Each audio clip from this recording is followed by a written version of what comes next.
So I wanted to create a set of videos and information about some basic project things that will help us kind of grow into the future. And while I'm going to go through and do the setup on this project, the goal is that these can serve as training videos for future projects and the different types of things. Now, for this, what we've got is we've got a project called University Park, and there are many different aspects to it. And every project is different, but there are oftentimes similarities between different projects. So the first thing to know is let's take a look at is to have an idea about what a project is and the questions that you need to be asking yourself, and the goal for the reading architectural and structural drawings. Now we're going to do a brief pass through this, and we're not going to go through every single little thing here, but the goal is that this will give you a good introduction, and then if we need to record more videos in the future, we can definitely do that. So the first thing is to understand about this project. The structural engineer has given us a really good idea about generally what this looks like. For this project, what we've got is we've got two levels, 1 and 2, parking 2, parking 1, two levels of parking of concrete slab. And then on top of that, there is a wood framed building going up a number of stories. It looks like, what, 6 stories here, maybe more, something like that. And what you want to be paying attention to in this project is you can see that there's actually a step here. So on the east side of the building, there's actually only one level of parking, whereas on the west side of the building, there are two levels of parking. So outside of this project, this is generally how you want to orient yourself and have a better understanding of what's going on with the work. So the usually what we'll get is when we get information about the project, we're going to learn more about certain project specifics. In this case, we only have to model things up to this level 1 slab. So what we've got is we've got like a second level parking slab, which is where our foundations are.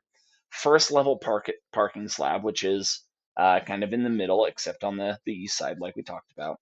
And then there's a level 1 slab. Everything above this level 1 slab in this project is either wood or it's CMU. CMU means like masonry, brick, things like that. And usually, nearly always, we are not working on these things. Usually, we're only focused on the concrete, and that's what I'm going to focus on here. So let's just get ourselves familiarized with the structural drawings and generally what's going on with them. Now, on the first number of pages, what we've got is we've got notes, we've got, say, some specifications. There's information and standards and things like that that the contractor has to follow when they're building this thing. Now, for the most part, you don't need to worry about this stuff if we're just doing concrete lift drawings.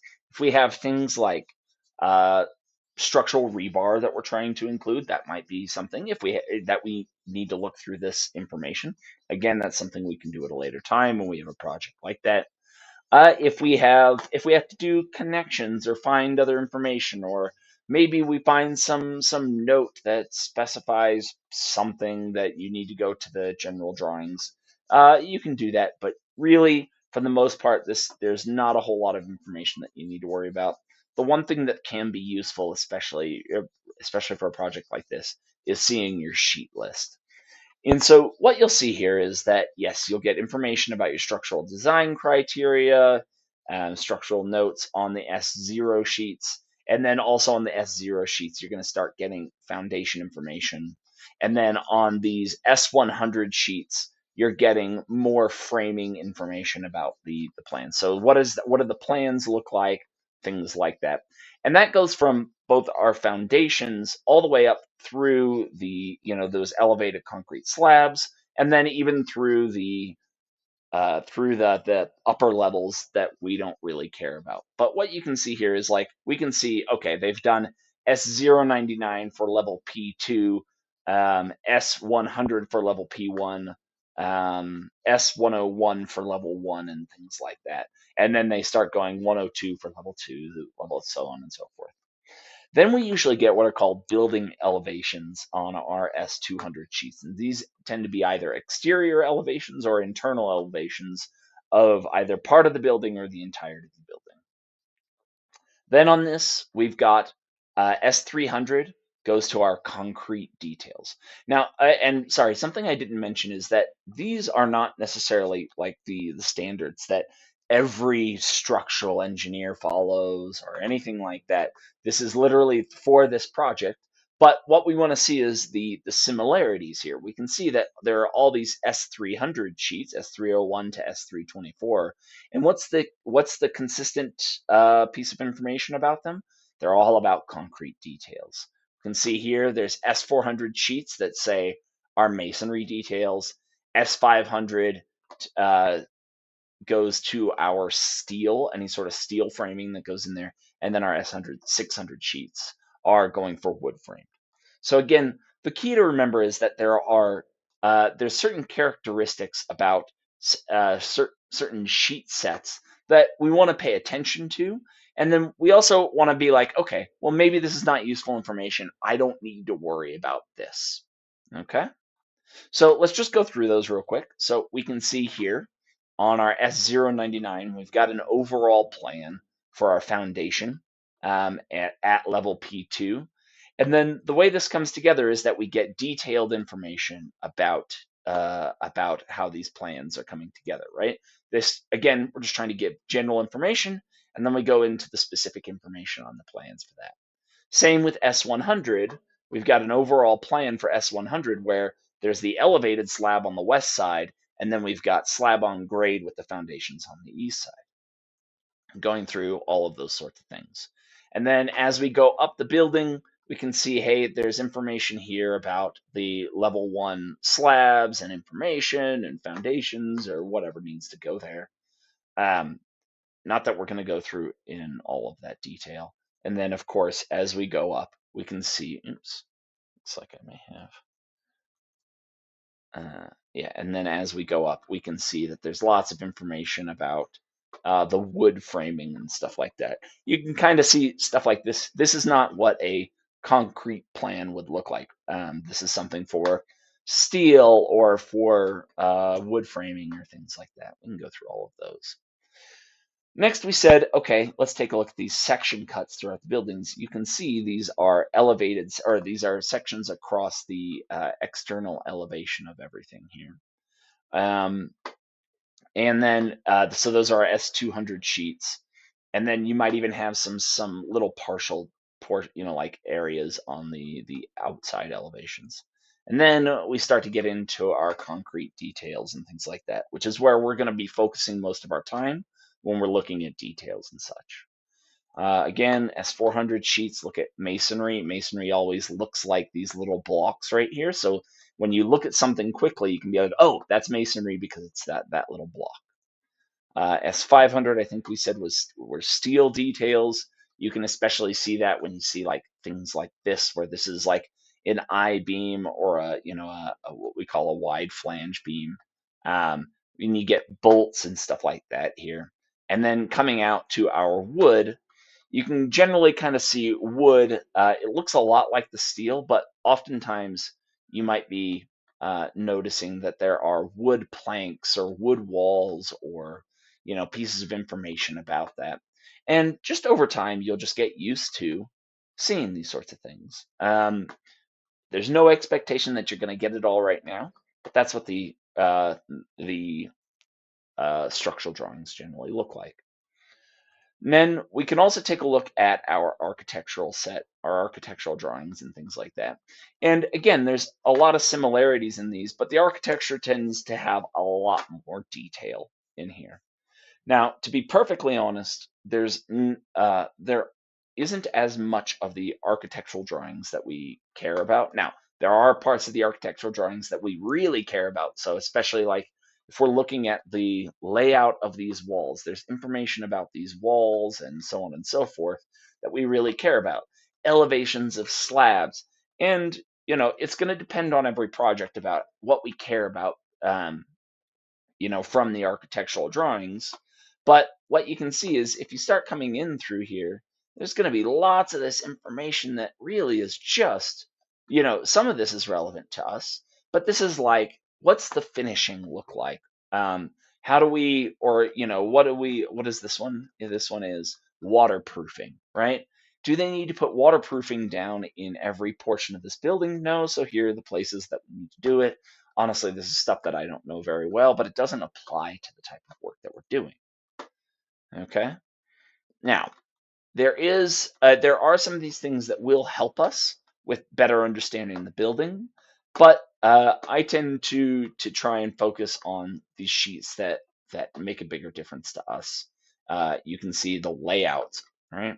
Generally, it's earlier sheets that will have these layout plans and things like that that make a bigger difference to us when we're trying to build a building model. Now, I'm not going to go through everything here, not to the same level of detail, but there are things that I want you to be paying attention to.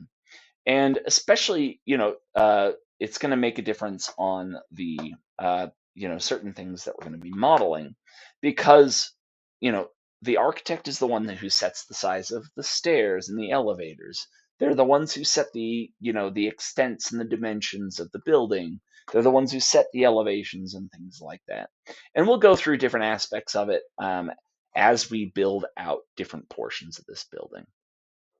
The other big thing that we want to make sure that we're paying attention to in architecture, and then also making sure it matches in structure, is we want to know the dimensions between the grids, right? We want to be able to look at these and we want to be able to compare them to uh, the structural dimensions between the grids. Probably here, I believe this one. We can see there are dimensions on the grids between these two, and we want to make sure that they line up because this is extremely important. And if we find any differences here, this is something we have to ask about. Then the other thing that we also want to make sure that we're checking out are the levels. So if we want to look at these things, this one doesn't have level P1 and P2. Maybe let's see if we can find something that has level P1 and P2. So let's look at our elevations to say, okay, what do we care about with level P1, P2, level 1? Where are these levels at? And do they match between architecture and structure? Architecture also deals with these section cuts, right? This is still a plan. Probably need to come to some section cut here. And that's level 1. Let's see if we can find something that shows level P2 and level P1 on these. These are big things that don't really affect us. Unfortunately, it loads a bit slowly, because it's a big file. Here we go.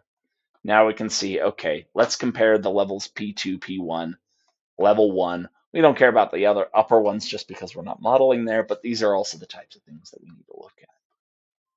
So now that we have a rough idea of what we're looking at in the architectural and structural drawings, what we need to remember is, what do we care about in building this building? In this case, if we come back to this general 3D view that we looked at before, what we can see is we're going to have columns. You can see columns on the inside. There are going to be core walls, which we may not see right here. Obviously, there's slabs and foundations. And then we're obviously going to have multiple levels of foundation walls, right? We're going to pour the level P2 foundations. Then we're going to have the level P2 like columns and foundation walls that go all the way up to level P1. Then we're going to have maybe the level P2 slab, and then, core walls and everything like that. Then we'll have the level P2 slab on grade, right? And then after we've done that, we need to go up to level P1. And we may, depending on the sequence of things, we might pour the level P1 foundation walls, and then maybe the slab, and then the columns and the core walls. We're going to figure those things out over time as we build this out. But The key is to understand, what are we generally looking at? What is the goal of what we're doing? And what's the extent of this? Because oftentimes we'll remember we might only have the concrete slabs up to level 1 or level 2, but we might have core walls or concrete or columns or something like that extending up farther. Now, in this project, we only need to go up to level 1. The top of the concrete walls that we need to worry about are up to level 1, because above level 1, everything, including columns, core walls, all framing, everything like that, is either wood or steel, and that's not part of our scope. So, just as a reminder, make sure you're asking yourself, what are the types of elements we need to worry about? And what are the extents, both horizontally in your X and Y direction, but also vertically in your Z direction? How far do we need to be looking at things? So in the next video, what we're going to do is we're going to work on setting up our model and setting up the grids and levels to do that.